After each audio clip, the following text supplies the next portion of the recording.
আমরা বাঙালি, আমরা এতটাই খারাপ ভাই, একটা জায়গায় কোনো কিছু হয়েছে বা কিছু না হয়েছে, কিছু না দেখে উল্টোপাল্টা কথাবার্তা বা কমেন্ট উল্টোপাল্টা কিছু করি।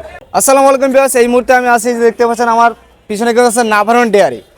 কিছুদিন আগে শুনছিলেন নাভারন ডেয়ারিতে কিছু টাকা জরিমানা করা হয়েছে কোনো কিছু একটা কারণে। তো কী কারণে এটা হয়েছে সব কিছু যে আজকে আপনাদের জানাবো, আসুন। তো নাভারনে একটা ঐতিহ্যবাহী মিষ্টির দোকান, এটা হচ্ছে নাভারন ডেয়ারি। আর এই যে দেখতে পাচ্ছেন আজকে আমি কিন্তু এখানে চলে আসছি। আর আসসালামু আলাইকুম ভাই, এই যে কিছুদিন আগে আছে আপনাদের দোকানে জরিমানা করা হয়েছে। তো অনেকে যারা আছে এই যে ফেসবুকে দেওয়া হয়েছে, মানে মানুষ দেখেছে, তো মানুষ জানে যে আপনাদের এখানে মিষ্টি খারাপ বা এই সমস্যা ওই সমস্যা, এসবের কারণে নাকি এটা হয়েছে। আসলে কি কারণে যে আপনাদের এখানে জরিমানা করা হয়েছে এটা তো আর মানুষ জানে না, কারণ এইটার জন্য মূলত ভিডিওটা করা। আসলে কি কারণে এটা আপনি একটু বলেন তো মুখে। আপনি প্রেজেন্ট দেখেন, এখানে সবই আছে, আমি দেখাচ্ছি। স্যার প্রথমে এসে বললো যে মূল্য তালিকা আছে কিনা, সেটা দেখানো হলো। ওই যে মূল্য তালিকা ওখানে আছে। তারপরে বললো যে ট্রেড লাইসেন্স, তো ট্রেড লাইসেন্স আমার সামনে আছে, এই যে এগুলা। হ্যাঁ, আচ্ছা, আর হলো ট্রেড লাইসেন্স, এই যে ট্রেড লাইসেন্স এইটাই। তারপরে পরে বললো যে দই কতটুকু আছে ওইটা, এখন যে মাদের দইটা কতটুকু আছে, খুঁড়িবিহীন কতটুকু আছে। তা বললাম 650 আছে।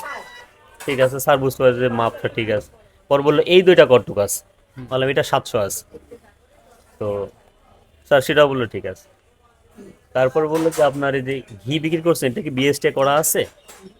ও বললো যে দই দই আমাদের দই তো বিএসটি করা আছে। আমাদের যে দইটা বিক্রি করি, এই পেপার হচ্ছে এই যে এই সময় পেপার, বিএসটি পেপার হচ্ছে এই যে খুলনা দিয়ে করা বিএসটি। আমাদের 26 সাল পর্যন্ত আমাদের মেয়াদ আছে।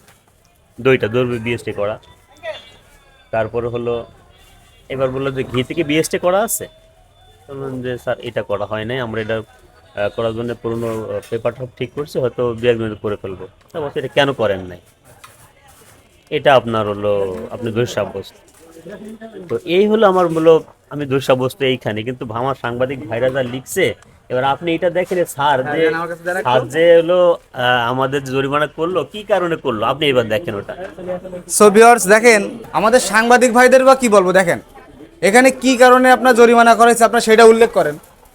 আপনার একটা প্রতিষ্ঠানকে খারাপ করার জন্য ডিরেক্ট বলে দিলেন যে অমুক জায়গায় এত টাকা জরিমানা করা হয়েছে, তা কি কারণে করেছে এটা তো বললেন না। এই যে দেখেন এখানে লেখা আছে, এই দেখেন ঘি ব্যাস নাই 5টি 2 কেজি, মানে ঘিতে ব্যাস না থাকার কারণে 2 কেজি ঘি আছে এখানে, তো তার জন্য 40,000 টাকা জরিমানা করা হয়েছে।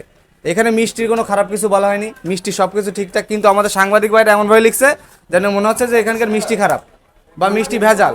আর আপনারাও যারা বাঙালি আছেন, আমরা বাঙালি আছি ভাই, বিভিন্ন রকম কমেন্ট করতেছেন আপনারা যে এই সমস্যা।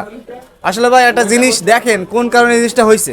তো এই আছে আপনাদের কিন্তু আপনারা এখানে কিন্তু বাস্তব জিনিস তুলে ধরলাম।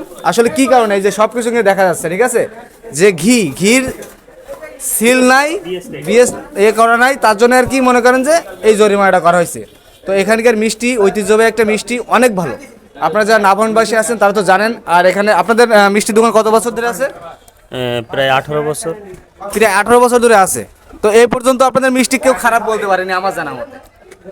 আমরা সর্বোচ্চ চেষ্টা করি কোয়ালিটি সম্পূর্ণ বিক্রি করার জন্য, ঠিক আছে। এই তারপরও দোলগুণ মিলে তারপর এই আর।